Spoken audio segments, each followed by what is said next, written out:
Hello students, welcome back to my YouTube channel Kundra की कक्षा। I am your educator Radhika Kundra. हम start करने जा रहे हैं DOE क्लास 9 की प्रैक्टिस पेपर मैथ्स का, जिसका कोड 041 है। बच्चों, इस बार जैसे कि आपको पता ही है कि आपके ऑब्जेक्टिव पेपर नहीं होने वाले, सब्जेक्टिव होने वाले हैं। तो ये पूरा आपका मैथ्स का जो प्रैक्टिस पेपर इन्होंने दिया है, अगर ये पेपर आप बहुत अच्छे तरीके से कर लेते तो आपके सारे NCERT के कंसेप्ट भी क्लियर हो जाएंगे, आप अच्छा स्कोर भी कर पाएंगे एग्ज़ाम में। तो ये आपका टोटल 40 मार्क्स का है पेपर, जिसमें 2 आवर्स आपको दिए जाएंगे पेपर को कंप्लीट करने के लिए। ओके स्टूडेंट्स, तो पूरा कंसंट्रेशन के साथ बैठ जाइए। मैं ये पूरा पेपर आपको सॉल्व करवाऊंगी, आपको एक एक चीज़ फुल एक्सप्लेनेशन के साथ समझाऊंगी कि ऐसा हमने क्यों किया है, कहाँ पे ऐसा फॉर्मूला क्यों लगा है। बट बच्चों, पेशेंस आपको रखना होगा। बच्चों, इस पूरे पेपर में 3 पार्ट है, section A, B and C। सो मेरी वीडियो 3 पार्ट्स में आएंगी, part A, part B and part C। 3 videos आएंगे इस पूरे सैम्पल पेपर पे। मेरे को कोई जल्दी में आपको सैम्पल पेपर ख़त्म नहीं करवाना है, आपको एक एक चीज़ समझ आए, इसलिए मैं आपको पूरे डिटेल में एक एक चीज़ समझाऊंगी, इसलिए इसके 3 पार्ट्स आएंगे। तो चलिए बच्चों, आज हम स्टार्ट करते हैं सेक्शन A से। स्टार्ट करने से पहले बच्चों, मैं आपको जनरल इंस्ट्रक्शंस बता देती हूँ पेपर की क्या है, जल्दी से। तो बच्चों, जनरल इंस्ट्रक्शन कुछ दी गई हैं। The question paper consist 14 question divided into section A, B and C। जैसे कि मैंने आपको बताया, टोटल पेपर में आपके 14 क्वेश्चन है, जिसमें 3 सेक्शन में डिवाइड किया गया उन 14 क्वेश्चन को, A, B एंड C। जो पार्ट A सेक्शन A रहेगा आपका, उसमें 6 क्वेश्चन होंगे, 2 मार्क्स के क्वेश्चन होगा हर क्वेश्चन, और इंटरनल चॉइस दी गई है आपको इसमें 2 क्वेश्चन के बीच में। सेक्शन B है आपका, जिसमें 4 क्वेश्चन है, हर क्वेश्चन 3 मार्क्स का है, इसमें भी इंटरनल चॉइस दी गई है आपको एक क्वेश्चन में। सेक्शन C है आपका, उसमें 4 क्वेश्चन है, टोटल चारों क्वेश्चन 4-4 मार्क्स के हैं, उसमें भी आपको इंटरनल चॉइस दी गई है, और 2 केस स्टडी बेस्ड क्वेश्चन है बच्चों इसमें, और कैलकुलेटर का यूज़ आप नहीं कर सकते। तो चलिए स्टार्ट करते हैं। ऑप्शन A में फर्स्ट क्वेश्चन जो आपका दे रखा है, a tank is in the form of cuboid whose length is 20 metre. If the cubic metre water is remove from the tank, water level goes down by 15 centimetre, find the width of the tank. तो बच्चों, बोला है आपका एक cuboid है, ठीक है। उस क्यूबॉइड की जो लेंथ दे रखी है आपको, वो कितनी दे रखी है, 20 मीटर, ठीक है। बोला है इसमें ना पानी फिल्ड है, जिसमें से हमने 18 क्यूबिक मीटर मतलब 18 सेंटीमीटर क्यूब वॉल्यूम का पानी हमने निकाल लिया है। तो उसकी वजह से क्या हुआ, इसकी कुछ हाइट होगी, जैसे H, वो कितनी कम हो गई, वो हाइट 15 सेंटीमीटर डाउन चली गई वो। तो 15 सेंटीमीटर की हाइट का हमने पानी निकाल लिया है इसमें से। तो हमें विड्थ निकालने के लिए बोला है, ये विड्थ। तो बच्चों आप खुद मुझे एक बात बताइए, चाहे पानी आप इस लेवल से निकालो, चाहे पानी आप इस लेवल से, लेंथ आपकी हमेशा सेम रहेगी 20। पानी इस लेवल से निकले या इस लेवल से निकले, विड्थ भी हमेशा सेम रहेगी। जो चेंज होगा वो क्या होगा, हाइट ही तो चेंज होगी ना। वाटर निकालने से जो चेंज होगी, वाटर कितना बच गया उतना हाइट ही तो चेंज होगी ना। तो हाइट हमें दे रखी है चेंज वाली, वॉल्यूम आपके पास है ही, निकाल लेंगे सीधा क्यूबॉइड के फॉर्मूले से, L/B/H लगाएंगे। पहले इस सेंटीमीटर वाली हाइट को कन्वर्ट कर लेंगे मीटर में, ये भी आपका मीटर में है, ये भी आपका मीटर क्यूब है, ठीक है बच्चों। चलिए स्टार्ट करते हैं क्वेश्चन। तो ये बच्चों आपका क्यूबिक टैंक है, जिसमें वाटर फिल्ड है। अब इसमें इसकी लेंथ कितनी दे रखी है बच्चों आपको, 20 मीटर, और कितना वॉल्यूम ऑफ वाटर आपने निकाला है, 18 मीटर क्यूब आपने निकाल लिया है। और हाइट कितनी कम हो गई निकालने के, सपोज हमने इतना पानी निकाल लिया, तो इतनी हाइट कम हो गई, कितनी, 15 सेंटीमीटर। तो पहले इस 15 सेंटीमीटर को मीटर में कन्वर्ट कर लेते हैं, तो ये क्या हो जाएगा, 0.15 मीटर। तो बच्चों अब देखिए वॉल्यूम निकाल, अब विड्थ कैसे निकालते हैं हम, volume of water removed from the tank, कितना है बच्चों, 18। और ये आपका वॉल्यूम होता किसके इक्वल है, क्यूबॉइड का, length into breadth into height is equals to 18। Length कितनी है आपकी 20, ब्रेथ आपको निकालनी है, हाइट कितनी है 0.15 इज इक्वल्स टू 18। पॉइंट हटाएंगे बच्चों, नीचे 100 आ जाएगा, 0 से 0 कैंसिल आउट, 2 से इसको काटा 5, 5 से 15 काटेंगे तो आ गया 3। तो ये क्या हो गया, B/3 इज इक्वल्स टू 18। आगे देखिए, 3 उधर जाके डिवाइड हो जाएगा, अगर इधर मल्टीप्लाई हो रहा है तो डिवाइड किया, तो बच्चों 6 मीटर आपकी क्या आ गई, विड्थ निकल के आ गई, ठीक है बच्चों। चलिए नेक्स्ट देखते हैं। तो बच्चों नेक्स्ट में ना, इसी में आपको इंटरनल चॉइस का एक क्वेश्चन दे रखा है, और part, find the volume of a sphere whose surface area is 616 square centimetre. मतलब आपको सरफेस एरिया दे रखा है, उससे आपको वॉल्यूम निकालने, तो निकाल लेंगे बच्चों। वॉल्यूम और स्फीयर क्या होता है आपका, 4/3 पाई r क्यूब इसमें जो अननोन वैल्यू है वो क्या है, आर की। वो आर हम किससे निकाल लेंगे, सरफेस एरिया के फॉर्मूले से। सरफेस एरिया क्या होता है हमारा, 4πr²। तो यहाँ से हम आर निकाल के इस वॉल्यूम के फॉर्मूले में आर पुट कर देंगे तो हमारा वॉल्यूम आ जाएगी स्फीयर की। तो चलिए करते हैं question number 2। Surface area of sphere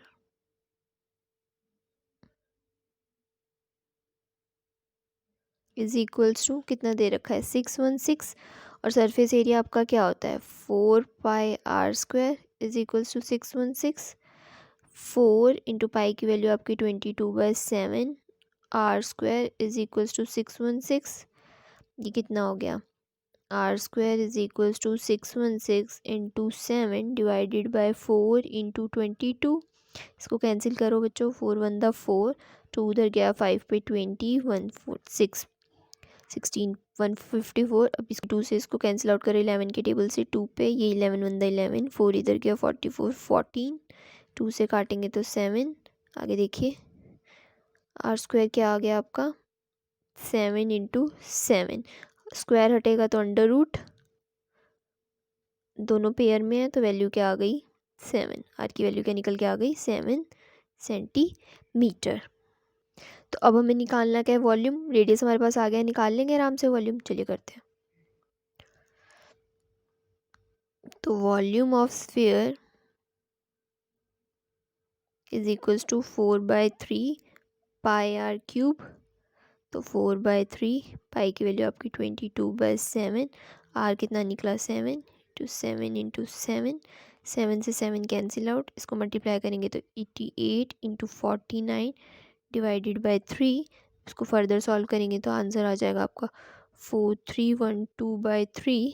और बच्चों इसको आगे फर्दर सॉल्व करेंगे तो आपका मिक्स फ्रैक्शन में आंसर आएगा। मैं आपको करके दिखा देती हूँ।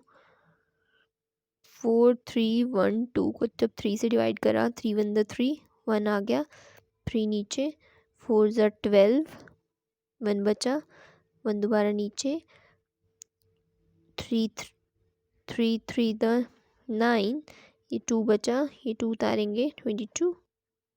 ये आ गया आपका 7 पे 21, बचा कितना बच्चों, 1। तो अब इसको कैसे लिखेंगे आप, 1 4 3 7। तो आपका कंप्लीट डिवाइड हो गया और बचा कितना, 1 रिमाइंडर बचा।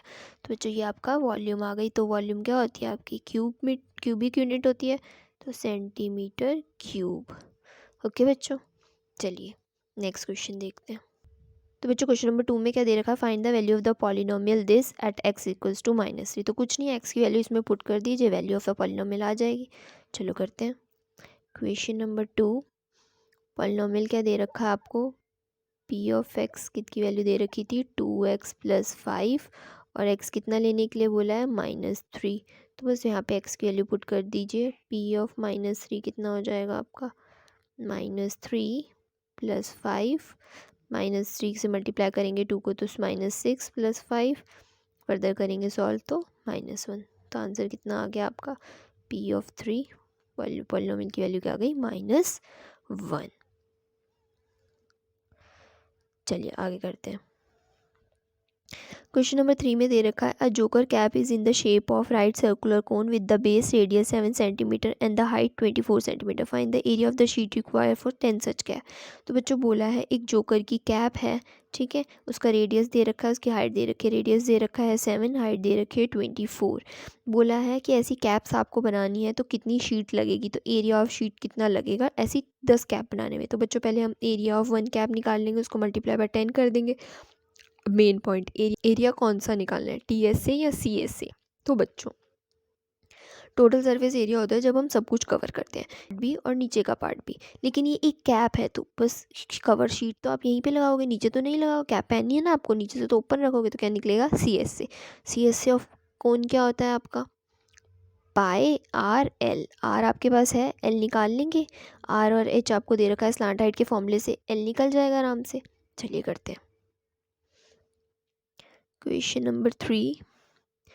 ये बच्चों आपका कौन है, रेडियस दे रखा है आपको 7 सेंटीमीटर, हाइट दे रखी है 24। पहले हम एल निकाल लेते हैं बच्चों। एल कितना हो जाएगा, √h² + r²। एच कितना है बच्चों आपका 24, तो 24 का स्क्वायर, आर कितना है आपका 7, तो ये हो गया 7 का स्क्वायर। इसको सॉल्व करेंगे, 24 का स्क्वायर कितना होता है आपका 576 प्लस 7 का स्क्वायर 49, ऐड करिए दोनों को, आंसर आ गया आपका 625, और 625 आपका किसका स्क्वायर रूट होता है 25 का। तो बच्चों पेपर में जाने से पहले अपने स्क्वायर रूट लर्न करके जाइएगा, ताकि आपको वहाँ पे ज़्यादा दिक्कत ना हो स्क्वायर रूट निकालने में, ठीक है। एटलीस्ट 20 तक तो स्क्वायर रूट क्यूब रूट याद करके जाइएगा। चलिए एल आ गया, अब वॉल्यूम के लिए क्या चाहिए, पाई आर एल निकाल लेंगे। चलिए करते हैं। अब क्या निकालेंगे, area of sheet required for one such cap, ठीक है। तब जो आंसर आ जाएगा उसको किससे मल्टीप्लाई कर देंगे 10 से, ताकि हमारे पास 10 सच कैप्स का कितना शीट चाहिए वो एरिया आ जाए। चलिए करते हैं। तो बच्चे लिखेंगे area of sheet required for one cap is equals to pi r l. जो पाई गया है आपका 22/7, आर की वैल्यू कितनी है 7, एल कितना है आपका 25। तो बच्चों 7 से 7 कैंसिल आउट, 22 को 25 से मल्टीप्लाई करेंगे तो आपका आंसर आ जाएगा 550, और ये एरिया है तो सेंटीमीटर स्क्वायर। अब बच्चों हमारे पास अभी आया है 1 कैप के लिए, अब हमें निकालना है 10 कैप के लिए। तो अब क्या कर देंगे, मल्टीप्लाई बाय 10 कर देंगे, तो 10 कैप के लिए एरिया आ जाएगा। Area of sheet required for 10 caps कितना हो जाएगा 550 इंटू 10, तो यहाँ से आएगा आपका आंसर 5500 सेंटीमीटर स्क्वायर। तो बच्चों इतना टोटल एरिया ऑफ शीट आपको चाहिए होगी 10 कैप बनाने के लिए। चलिए बच्चों नेक्स्ट क्वेश्चन देखते हैं। क्वेश्चन नंबर 4 क्या दे रखा है बच्चों आपको, क्वेश्चन नंबर 4 में बच्चों दे रखा है prove that a diagonal of a parallelogram divided into 2 congruent triangle. बोल रहे हैं कि अगर आपके पास एक पैरेललोग्राम है तो उसके अंदर जो डायगोनल बनता है वो उस पैरेललोग्राम को 2 कॉन्ग्रुएंट ट्रायंगल्स में डिवाइड करता है। तो हमें ये प्रूव करना है। थ्योरम है आपके क्वाड्रिलेटरल चैप्टर की, तो मैंने ये आपके लिए पहले से सॉल्व कर रखा है, मैं आपको उसी से एक्सप्लेन कर देती हूँ। देखिए बच्चों 4th क्वेश्चन, ये हमारा हो गया एक पैरेललोग्राम ABCD, ठीक है बच्चे। इसके अंदर हमने एक डायगोनल बना दिया DB। तो मैंने क्या लिखा है, गिवन एक पैरेललोग्राम है ABCD और BD क्या है हमारी एक डायगोनल है। प्रूफ क्या करना है हमें, ये ट्रायंगल इस ट्रायंगल के क्या है कॉन्ग्रुएंट। तो ABD, this ABD triangle is congruent to which triangle BDC और CDB, ठीक है। तो हमने इन दोनों ट्रायंगल्स को ले लिया। तो बच्चे पैरेललोग्राम है तो this side is equals to this side, opposite side of parallelogram वही लिखा है, AB is equals to CD। दूसरा भी DA आपका CB के इक्वल है, DA आपका BC के इक्वल है, अपोजिट साइड ऑफ पैरेललोग्राम। तीसरा ये कॉमन है आपका डायगोनल है क्योंकि, तो BD is equals to BD common. तो अब इससे क्या हो गया, आपने प्रूफ कर दिया कि दोनों ट्रायंगल कॉन्ग्रुएंट है by SSS rule, hence proof, ठीक है बच्चों। चलिए तो बच्चों नेक्स्ट क्वेश्चन करने से पहले अगर आपको मेरा समझाया हुआ समझ आ रहा है तो मेरी वीडियो को लाइक कीजिए, चैनल को सब्सक्राइब कीजिए, अपने दोस्तों के साथ शेयर कीजिए, ताकि मेरा भी वीडियो बनाने का मोटिवेशन बच्चों बना रहे। अगर बच्चों आपको कोई भी डाउट आता है आप कमेंट सेक्शन में पूछ सकते हैं, मैं आपकी हर एक क्वेरी का रिप्लाई ज़रूर करूँगी। तो बच्चों क्वेश्चन नंबर 5 में क्या दे रखा है, को बोला है ABCD से साइक्लिक क्वाड्रिलेटरल। एक साइक्लिक क्वाड्रिलेटरल कौन सा होता है, जो एक सर्कल के अंदर जब आप एक क्वाड्रिलेटरल ड्रॉ करते हैं ना बच्चों, तो वो एक साइक्लिक क्वाड्रिलेटरल होता है, whose diagonal intersect at the point E। तो बोल रहे हैं कि बच्चों बोल रहे हैं ये ABCD आपका एक क्वाड्रिलेटरल है जो सर्कल के अंदर बना हुआ है, उसमें एक पॉइंट है E जहाँ पे इस क्वाड्रिलेटरल के जो डायगोनल्स हैं वो इंटरसेक्ट कर रहे हैं। और DBC एंगल है आपका, ये आपका DBC एंगल है जो कितना डिग्री का दे रखा है 70 डिग्री का दे रखा है। और बोला है BAC एंगल कितना है, BAC एंगल कितना दे रखा है आपको 30 डिग्री दे रखा है। और बोला है आपको BCD ये एंगल निकालने के लिए बोला है बच्चों। तो बच्चों एक बात बताओ, ये एक ट्रायंगल है BDC, अगर मेरे पास ये एंगल है और मुझे ये एंगल निकालना है, अगर मेरे पास ये एंगल आ जाए तो तीनों का सम कितना हो जाएगा 180 डिग्री के इक्वल हो जाएगा एंगल सम प्रॉपर्टी से। तो किसी तरह अगर मुझे ये एंगल पता चल जाए तो इन दोनों को ऐड करके -180 कर देंगे तो ये वाला एंगल आ जाएगा हमारे पास, आ जाएगा ना बच्चों। तो चलिए करते हैं। तो बच्चों अगर आपको पता होगा जब एक साइक्लिक क्वाड्रिलेटर पे सेम सेगमेंट पे दो एंगल बनते हैं तो वो आपके इक्वल होते हैं, तो ये एंगल आपका इस एंगल के इक्वल होगा, तो ये एंगल भी कितना हो जाएगा 30 डिग्री। तो एंगल BDC किसके इक्वल है, एंगल BAC के, और वो कितना हो जाएगा आपका 30 डिग्री। रीज़न क्या है बच्चों, एंगल इन सेम सेगमेंट, तो अब हमें पता है इन ट्राइंगल BDC हम कह सकते हैं angle BDC plus angle DBC plus angle BCD is equal to 180 degree.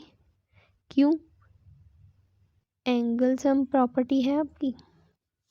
तो ये कितना हो जाएगा, BDC आपको कितना दे रखा है, BDC ये भी अभी हमने निकाला 30 डिग्री प्लस एंगल DBC ये एंगल कितना है 70 प्लस ये हमें निकालना है angle BCD is equal to 180 degree.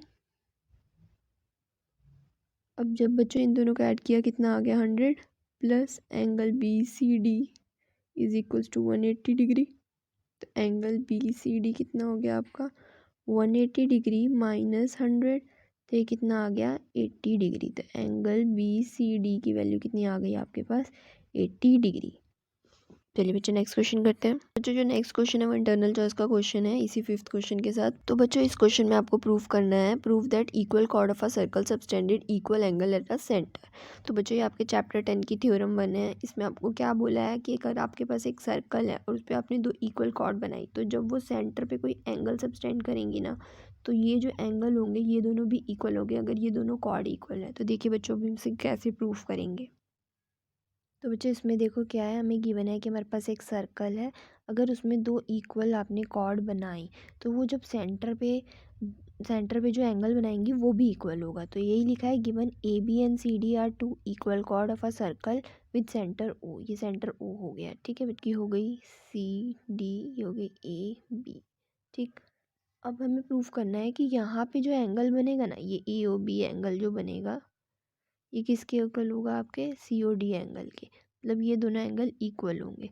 तो इसके लिए बच्चों हमने क्या करा, इन AO को BO को CO को और DO को ज्वाइन कर दिया, कंस्ट्रक्शन करके हमने इनको ज्वाइन कर दिया, ठीक है। अब ये 2 ट्राइंगल बन गए बच्चों, एक ये ट्राइंगल बन गया और एक ये ट्राइंगल बन गया आपका, ठीक है। तो हम इसमें बोल सकते हैं AO क्या रेडियस है, ये भी रेडियस है, ये भी रेडियस है, सेंटर से बन रही है सारी लाइन रेडियस होगी, सारी आपस में भी इक्वल होंगी।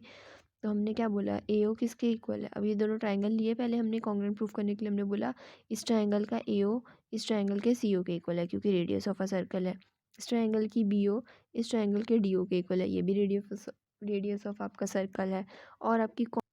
और आपका इसमें हमें ये भी पता है कि 2 हमने जो कॉर्ड बनाई है वो भी इक्वल है, तो CD किसके इक्वल हो गई, AB के इक्वल हो गई। तो ऐसे से हमने इसको कॉन्ग्रुएंट प्रूफ कर दिया। अब अगर हमने इसे कॉन्ग्रुएंट प्रूफ कर दिया तो हम बोल सकते हैं ये एंगल इस एंगल के इक्वल है बाय सिम्प्लिसिटी, हैंस प्रूफ। ये हमें प्रूफ करना था। चलिए बच्चे नेक्स्ट करते हैं। जो क्वेश्चन नंबर 6 और लास्ट क्वेश्चन है आपके इस सेक्शन का, बाकी के क्वेश्चन हम नेक्स्ट पार्ट में करेंगे। देखिए क्या लिखा है, if a sphere and a solid cube have a same surface area then find the ratio of their volume. कि अगर एक स्फीयर है और एक क्यूब है आपके पास, दोनों का सरफेस एरिया सेम है तो हमें रेशियो निकालना है उनकी वॉल्यूम्स का। तो करते हैं बच्चों, देखिए जो आपको दे रखा है सरफेस एरिया ऑफ स्फीयर किसके इक्वल है, सरफेस एरिया ऑफ क्यूब के। ये दे रखा बच्चों आपको सरफेस एरिया ऑफ स्फीयर क्या होता है आपका 4πr² और सरफेस एरिया ऑफ क्यूब क्या होता है 6a²। अब यहाँ से बच्चों कांस्टेंट टर्म एक तरफ ले आइए जे, r²/a² इज इक्वल्स टू 6/4π। अब जो स्क्वायर हटेगा तो उधर क्या चला जाएगा अंडर रूट, तो ये क्या हो जाएगी इसकी वैल्यू √6/4π। अब हमारे पास r/a आ गया, हम वॉल्यूम निकालते हैं। तो वॉल्यूम ऑफ स्फीयर का रेशियो आपको निकालना है वॉल्यूम ऑफ क्यूब के साथ। तो वॉल्यूम ऑफ स्फीयर क्या हो गया आपका 4/3πr³ डिवाइडेड बाय a³। अब बच्चों इसको आप क्या लिख सकते हैं, अब इसको ऐसे लिख सकते हैं 4/3π और ये हो जाएगा आपका r³/। अब आगे देखिए 4/3πr³ का आप कैसे लिख सकते हैं बच्चे, r/a का होल क्यूब, इसको करेंगे तो 4/3π, इसका r/a एक ले लीजिए और r/a का स्क्वायर एक ले लीजिए, दोनों मिला के 3 बन रही है ना पावर बच्चों। तो बताती हूँ मैंने ऐसा क्यों किया, क्योंकि हमारे पास r²/a² की भी वैल्यू है और r/a की भी वैल्यू है। देखो दोनों वैल्यू है, दोनों वैल्यू को पुट कर देते हैं। तो 4/3π r/a कितना है आपका √6/4 और r²/a² कितना है आपका 6/4 तो 4 से पाई कैंसिल, 4 से 4 कैंसिल, 6 से इसको काटेंगे 2 आ गया ये आपका। अब बच्चों अंडर रूट में 4 है तो 4 किसका और 2 का स्क्वायर होता है तो 2 बाहर आ जाएगा इसमें से। तो अब इसको क्या लिख सकते हैं, √6/पाई और 1/2 इसका बाहर ले लिया और ये 2 आपका ये रहा, 2 से 2 कैंसिल आउट तो बच्चों आंसर क्या हो गया 6/√पाई। आंसर रेशियो में volume of sphere by volume of cube का रेशियो आ गया। ठीक है, इसी के साथ आपके प्रैक्टिस पेपर 1 का सेक्शन ए कंप्लीट होता है। अब इसके सेक्शन बी के लिए पार्ट 2 में मिलेंगे। वीडियो का पार्ट 2 आपको टाइम से मिल जाए। सेक्शन के लिए बच्चों चैनल को सब्सक्राइब कर लीजिए, बेल आइकन को प्रेस कर लीजिए ताकि आपको टाइमली पता चल जाए जब भी मैं पार्ट 2 को अपलोड करूँ। थैंक यू बच्चों फॉर वॉचिंग माई वीडियो। चलिए चलते हैं।